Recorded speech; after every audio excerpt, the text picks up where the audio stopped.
Hey guys, today welcome to another video. Today guys, we are going to be doing another gaming PC build guide, and this one for the price point of $1,000.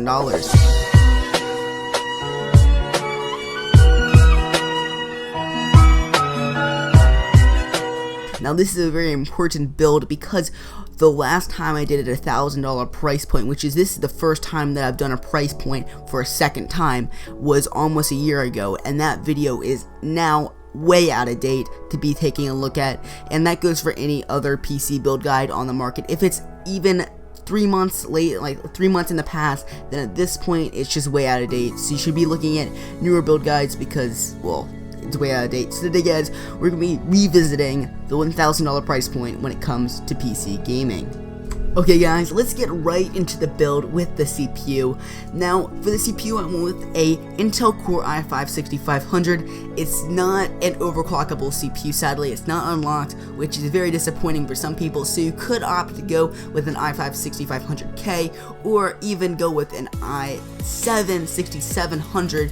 But when it comes to our purposes and my recommendation, it definitely goes to this CPU, the Intel Core i5-6500. It's clocked in at 3.2 gigahertz, and it's a quad-core CPU.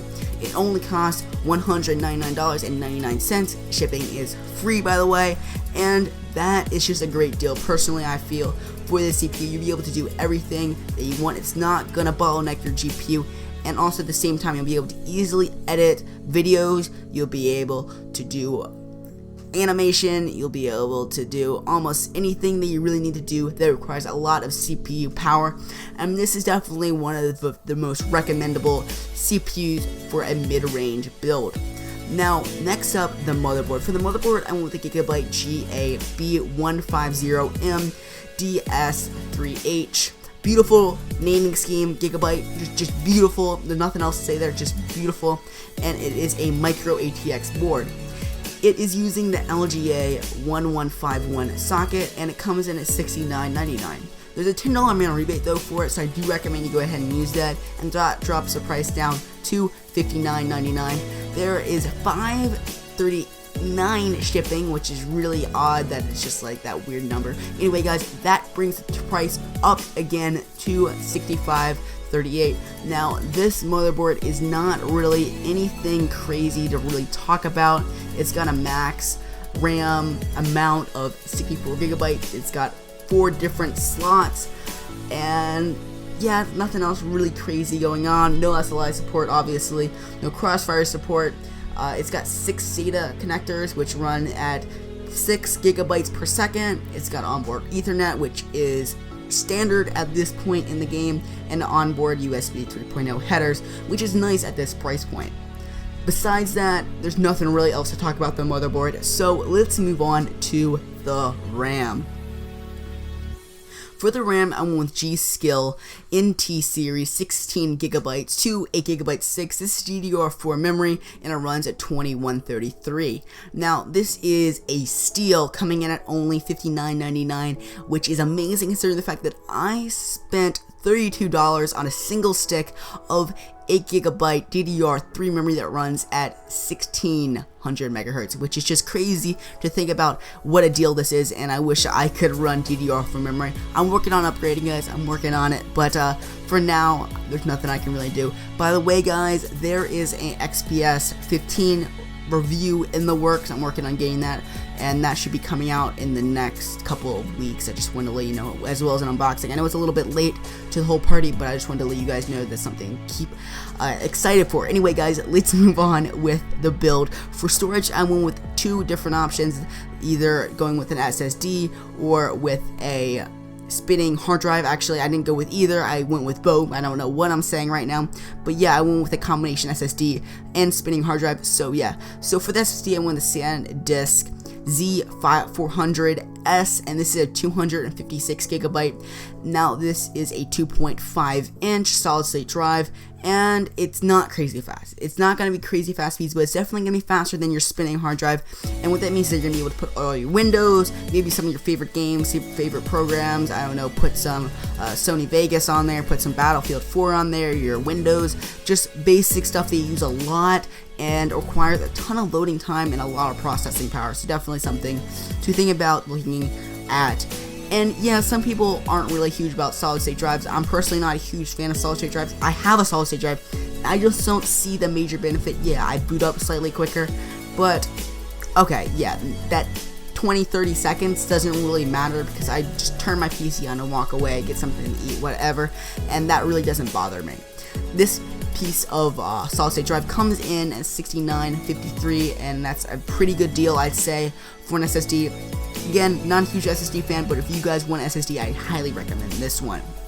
Now, for your other storage options, I went with a spinning hard drive, the Seagate Barracuda 2TB 3.5-inch 7200 RPM internal hard drive. Now this comes in at $60 and it's got free shipping, so that's fantastic. Now originally I was gonna go with a 1TB Western Digital, but that's roughly $50, right? So hey, you know, why not go ahead and spend $10 more and get that Seagate Barracuda for only $10 more, and you get another whole terabyte worth of storage, which is great for mass storage. This you're gonna be calling your games, your videos, your movies. I know you don't really say movies or videos, but if you're a YouTuber, then you got tons of space for all that shit. Moving on, guys, to the power supply. For the power supply, I went with an EVGA Supernova G2 550 watt 80 plus gold certified fully modular ATX power supply. Now yeah, this is a little bit overkill for this build, not the wattage, but just the quality of this power supply is a little bit much. But at the same time, I really think that it's good to invest in high quality power supplies, because high quality power supplies don't really get outdated the same way that cases don't really get outdated. Now other components, motherboards, CPUs, memory, GPUs, all that stuff in 3 years, 4 years is gonna be half the price that it's gonna be now, if not less. But a power supply stays really constant and it's gonna be useful for forever. Now this power supply by EVGA, which makes great power supplies, is fully modular, which means that you're going to be able to easily customize your cables and also be able to easily cable manage your system. Super easy, 80 plus gold certified, which means you're going to be able to save a lot of money on your energy bill. Not crazy, but a lot of money, which is great for anybody, honestly. And yeah, besides that, there's not really much to say about it. It comes in at $74.99. It's got $10 mail rebate, which drops it down to $64.99, and it costs $8.99 for shipping, so that brings it right back up to $72.98. So great deal from Newegg, and I definitely recommend going with this power supply just because a great high quality power supply is never really going to go out of date, and you'll be able to use it for the next 10 years. Next up with the case. For the case, I went with this Thermaltake Core V21. This is our micro ATX mini tower case, and it comes in at $58.99. Now, really, there's not anything crazy to say about this case. It's got a giant side window, so you can see all your parts. It's got front panel USB 3.0, so that's really just kind of standard at this point. It's got tons of room for expansion, and it says there's a lot of room for radiators, which is great in the case of this size. It's a cube case, which I personally like, and I'm gonna get my next case I'm planning on getting is gonna be a cube case. I'm not really sure which one it's gonna be, but I'm really hyped to see which one I want to get. And it's definitely gonna be a smaller case. So yeah, this is definitely a great case to go with, and I think this is gonna be my new favorite budget case, coming in only $60. Definitely something to look at, and I'm thinking I might get it for my new PC. Not new PC, but I don't know, might get it to put all my parts in there, so it's gonna be slightly smaller because I have a full tower, which is kind of crazy large, and you know, can't really take that anywhere. So next up with the video card. For the video card, I went with Gigabyte GeForce GTX 1070. It's got 8 gigabytes of VRAM, and it's a gaming video card, apparently, whatever that means. You know, it's not really anything crazy. I hate when people say it's a gaming video card. They're all gaming video cards, whether you're using them for, I don't know, 3D rendering or anything like that. Then they all are 3D. They're all good for gaming. You know, they all have similar performance. So I hate the whole gaming thing around it, around naming everything gaming. It's a gaming keyboard, it's a gaming mouse. It's just a mouse, okay? Yeah, it's got some LCDs, but I like LCDs, you know? And yeah, okay, that doesn't mean it's gaming though. It doesn't give you an advantage in video games or anything. It's just got LCDs, you know? But besides that, in fact, my mouse right here says Kusar Gaming. Like, it's just a mouse. It's just a laser mouse. I don't know. That's just a personal thing. Anyway, guys, this video card is great, coming in at $419.99. It's got free shipping, and guess what, guys? This is a super powerful video card. It's from their new Pascal lineup, and it's currently one of the most powerful budget GPUs on the market, if you can call $400 a budget, but it's definitely a really powerful GPU if you're willing to put down the $400 for this video card. But yeah, it's definitely worth your while. I personally have the Founders Edition of the GTX 1070, and it's an amazing card, so I definitely recommend picking up a GTX 1070 instead of a 1080, just because of the fact that unless you plan on doing 4K gaming, then the 1080 is really pointless, because of the fact that when you're running even 1440p games, you're getting roughly 30 to 40 frames per second, which is playable in my opinion.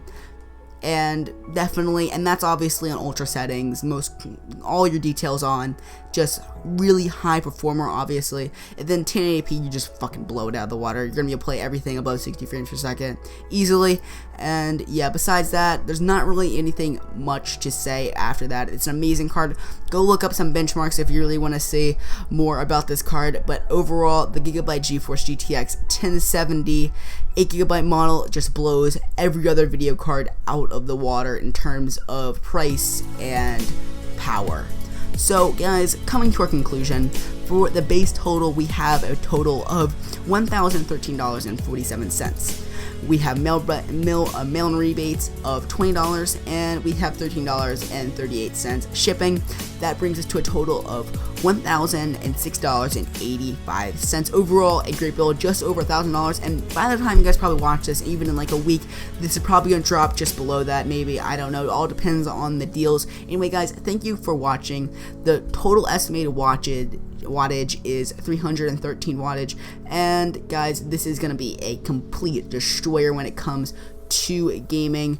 And yeah, you could play 4K with this game, but again, you're only going to be getting about 30 to 40 frames per second. When it comes to 1440p game, you're going to be easily getting over 40 frames per second, which is amazing. And then when it comes to 1080p gaming, you're just going to be destroying everything well over 70 frames per second for every single game. I'm not even lying. For every single game, you're going to be getting well over 70 frames per second, which is plenty for most people. Now, yeah, some people need to go with the GTX 1080, which I'll be coming out with a build in a couple of weeks for, but this is definitely the build that I recommend going with if you have the money to put down.